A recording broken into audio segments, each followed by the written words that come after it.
ఈ రోజే సబ్స్క్రైబ్ చేయండి, మీ ఫేవరెట్ షోస్ చూడండి. మరికొద్ది క్షణాల్లో మ్యాచ్ జరుగుతుంది. మ్యాచ్ అని కాకుండా మ్యారేజ్ జరగబోతుందని అనౌన్స్ చేయండి. ఒకసారి అక్కడ చేసుకునే సెటప్ ని కూడా చూడండి.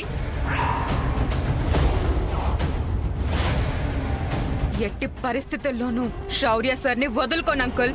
ఆద్య నిన్నెలా ఆడుకుంటుందో నేను కూడా చూస్తా.